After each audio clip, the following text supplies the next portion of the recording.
Dynamic Success the Junior College. Enter to win.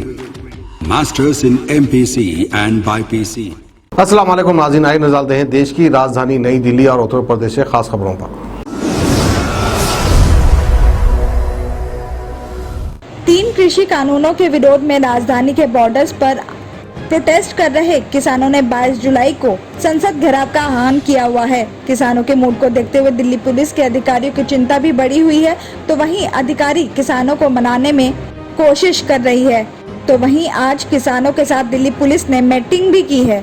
किसान नेता शिव कुमार कक्का ने बताया कि मीटिंग में हमने पुलिस को जानकारी दी है कि डेली 200 किसान सिंघू बॉर्डर से संसद तक मार्च करेंगे और हर प्रोटेस्टर के पास एक आईडी कार्ड भी होगा। हम प्रोटेस्टर्स की लिस्ट भी सरकार को दे देंगे, लेकिन पुलिस ने हमें प्रोटेस्टर्स की संख्या कम करने को कहा है, जिस पर हम तैयार नहीं हुए। ये भी बताया जा रहा है कि दिल्ली पुलिस संसद के सामने किसानों को प्रोटेस्ट करने के लिए किसी भी हाल में परमिशन देने को तैयार नहीं है। और साथ आपको ये भी बता दें कि दिल्ली में किसानों के संसद घेराव के अनाउंसमेंट को लेकर 7 मेट्रो स्टेशन को अलर्ट पर रखा गया है और इसके लिए दिल्ली पुलिस ने DMRC को कहा है कि इन 7 स्टेशंस पर कड़ी निगरानी रखी जाए और जरूरत पड़ने पर इमरजेंसी बंद करने के लिए भी तैयारी रखी जाए। इसमें जनपद, लोक कल्याण मार्ग, पटेल चौक, राजीव चौक, केंद्रीय सचिवालय, मंडी हाउस और उद्योग भवन शामिल है।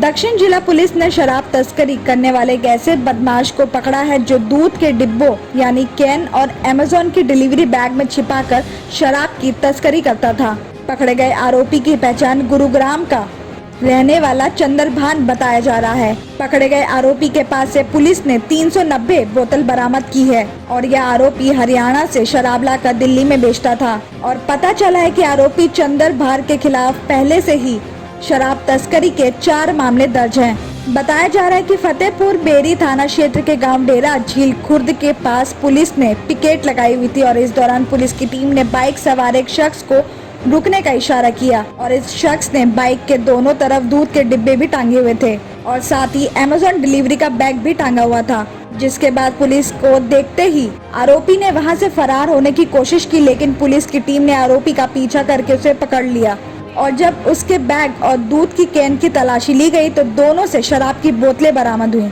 आरोपी चंदन ने बताया कि वो गुरुग्राम में पिछले 10 सालों से रह रहा है और हरियाणा से शराब खरीदकर वो अच्छे दामों में दिल्ली के शराब तस्करों को बेचता था।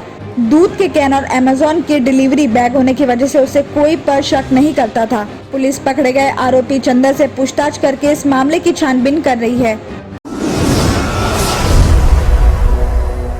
गांधीनगर वर्ल्ड क्लास स्टेशन देश को समर्पित करने के बाद अब दिल्ली के रेलवे स्टेशन को भी आधुनिक सुविधाओं से लैस करने की कवायद तेज हो गई है। आपको बता दें कि नई दिल्ली रेलवे स्टेशन के साथ ही बिस्वासन, सफदरजंग, आनंद विहार, दिल्ली कैंट को भी एयरपोर्ट की तरह बनाया जाएगा और इसे लेकर रेलवे बोर्ड में लगातार मीटिंग भी हो रही है। और शनिवार को रेलवे बोर्ड के साथ रेल लैंड डेवलपमेंट अथॉरिटी के अधिकारियों की भी मीटिंग हुई।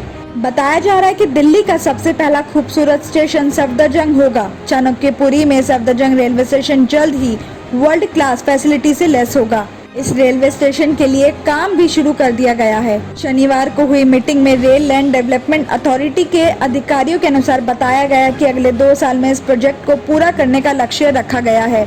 पश्चिमी दिल्ली के बिजवासन रेलवे स्टेशन को यात्री सुविधा से लैस करने के लिए ब्लूप्रिंट तैयार कर लिया गया है। स्टेशन का कायाकल्प करीब 350 करोड़ रुपयों से होगा। एयरपोर्ट और दिल्ली मेट्रो से स्टेशन की कनेक्टिविटी होगी। एयरपोर्ट की तरह कमर्शियल स्पेस भी बनाया जाएगा ताकि सफर करने के साथ यात्री शॉपिंग का भी मजा उठा सके। और इस स्टेशन का डिजाइन स्पेन की कंपनी ने तैयार किया है।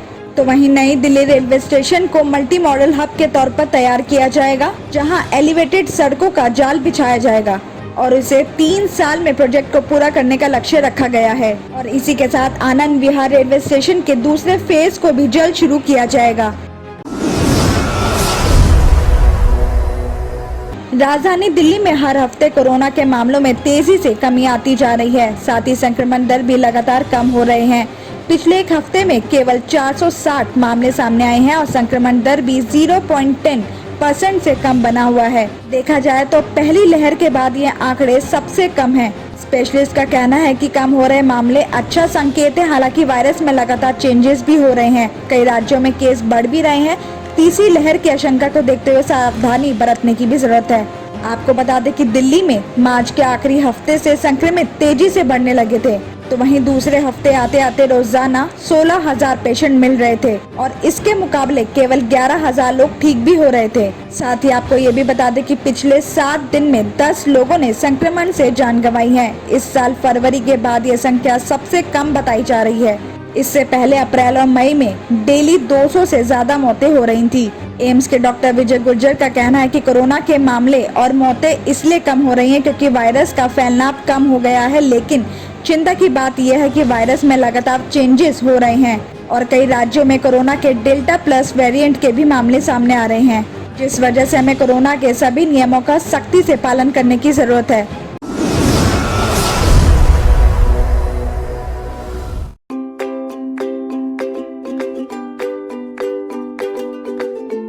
Every child's success story starts here, like a multifaceted diamond. Every student who steps into success school shines with brilliance, sculptured by teachers polished to perfection. If opportunity does not knock, I will build a door. To us, success comes in cans, not in can'ts. Success is falling 9 times, getting up 10. Some people dream of success, others put their heart and soul into working for it.